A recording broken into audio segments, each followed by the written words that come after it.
Alright guys, this is Terrific Roy. You're about to learn the Cardini change. Alright guys, so let's go ahead and get into how the Cardini change looks like. Let's go over the basic, which is the color change, okay? You take the 8.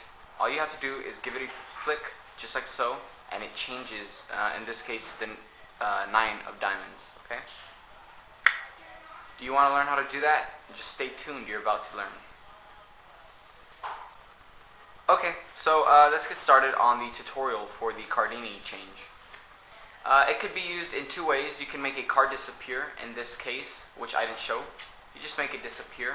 You can use that in a lot of your routines and whatnot. And you can do the color change, which you just saw earlier.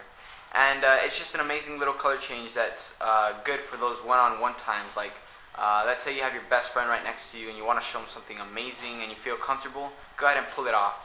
Same thing with a family member. This is really not one to do with a whole group of people, because you will, it's an angle sensitive color change, okay?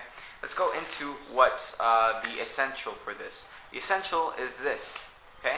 It's the pool, the Cardini pool, okay? That's not what it's called, but you know, that's what I'm just going to call it, refer to as the Cardini pool. Basically the card is being pulled and being held at an angle like this. And when your hand is in the way, guess what? You make it disappear. So it gives the illusion that as you flick, the card changes, but in all reality, when you flick, you're doing this, and this is hiding behind the hand, hence you get the color change. Okay? So let's go ahead and go into detail on how to do that. What you do need to do and what you do need to learn is this. It does take a lot of practice. If you could get it your first time, I would consider you lucky, because I didn't get it my first time. Let's go ahead and get into the grip. Basically, this is your grip and it looks like this. Okay? And let me go more into detail. Your pinky, the first crease of your pinky is wrapped around the top part. Your index finger is half of the crease, half where the crease is at, and the top is basically this much, is on the deck, okay, like that. You can basically call it the first crease as well, wrapped around it. So it's the first crease, the pinky is wrapped around with the first crease, the index finger is the same, okay. Your thumb is then at a mechanics type of grip type of thing, okay, but instead of like this, it's like this in a dealer's type of grip. And what it's doing, it's digging in to the pack. You're putting pressure on the corner.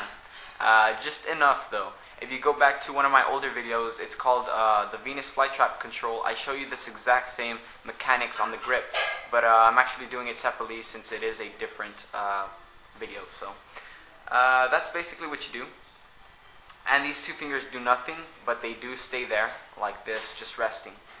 Basically what's going to go on here is your pinky is going to pull down, and your index finger is there to guide it, as your thumb is there for the pop. Because without your thumb, you wouldn't increase the pressure for it to pop, okay? Without your thumb, it would probably go slowly, which would not look good in the color change. It would look really bad. Like a slow color change, you would see the whole action, okay? You don't want that. You want it to be real fast, okay? Another thing with this color change is you do not want to cover it too much, and I'll go into that in just a little bit. Let me go over a tip on how you can make this work, because I'm pretty sure that most of you beginners out there will not be able to get this technique down the first time. So I want to tell you is how I learned is when you get the grip, all you have to do is lift the first card and put it on top of your thumb, just like so. Keep the same grip as everything as I just showed you. Just lift the first card, put it on top of your thumb. Now try to pull back with your pinky. It should be way easier. Once you have mastered that, then you can go back and learn it the correct way, as this way. Okay? Alright. So, I'm sorry that tutorial wasn't too good on how to grip it. You can go back, rewind it, and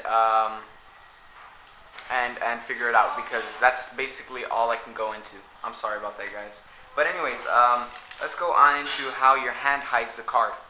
So when you flip over your double, and you do the flick, you're going to do it at an angle. And I'll go over the angle in a bit, but for now, let me just go over how to hide it with your hand and what the distance should be, okay?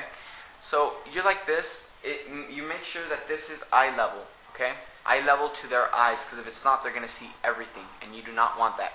So this is eye level, and basically what you're going to do is your fingers, you're gonna flick it with your index and your thumb, and you're gonna flick the pip at the top where your thumb is at. You're not actually going to flick the card, you're gonna flick in the air, but towards it, okay? So when you do that, it's at the right angle. Basically the right angle is just flicking the pip, okay? You don't want to be over here doing it like this. You want to be like this, flicking the pip, okay? That just looks so magical. I mean, and it's amazing color change, okay? So again, you're going to flick the pip. That's basically what it is. That's the angle. The distance should be around this far. That's how I do it, around that far, which would be about an inch away from the deck, okay? About an inch away from the deck, and that should be perfect. So you got that down. Let's go over the angles. Angles, as far as angles, I just explained, eye level, okay? You want this towards their eyes, this whole thing on their eyes, okay? Adjust it to their eyes. You're going to want to make sure that when you flick, they don't see a thing, okay? And the way you do that is by practicing on your family. I don't know if you guys do that, but basically all my parents know all my secrets because they are the ones that I practice on. So I don't know if you guys do that. But anyways, you practice on somebody, okay? That's the best way I can explain. You can record yourself if you want to. It's just not as great as the camera is not a person. So you practice on someone that you trust and get the right angle. That was bad. But you get the right angle and you'll soon enough go from there. You should be here. There is a cleanup method, okay? And the cleanup method is pretty genius and pretty simple. Without cover, this is what it looks like. You're here. All you're going to do is you're going to bring this card to the back. I'm going to try to do it without cover, okay? But you basically, these fingers on the back, just kind of pull it and square it up. With cover, it's so genius because, you know, it looks like nothing ever happened. It just looks like you flick and the card changes, and that was super slow. But with cover, your hand's covering everything, okay? So you just flicked, it just changed. You're at this angle. You're at this point. What you're going to do is you're going to grab the deck, make sure that you do not grab it up here where they see that card. You're going to grab it here, and you're just going to pull back, okay, and square it up. Again, practice on someone, and that just always gets you better. That's how you clean it up. You flick, okay, you grab, and you square it up, just like so. That's basically the Cardini change. Okay? It's a really amazing change. You can make cards disappear, and you can make cards change into a different card, which is an amazing effect. Again, this is more like for one-on-one. You really don't want to be doing this to a group of people, as that would be really, really bad if someone were to see, because it is one of those magical type of color changes where it just looks so amazing. If you have any questions or comments on, like, you're struggling on something, I could more than likely help you out. Just leave it down in the comments below. I will be more than happy to help with you. That's basically all I got for the Cardini change. I'm hoping you guys enjoyed this, and I'm hoping you guys learned something new today. That's all I got for you. Thank you guys for watching. For more videos, you can hit that subscribe button up top and like this video. Alright guys, I'm out. See you guys later.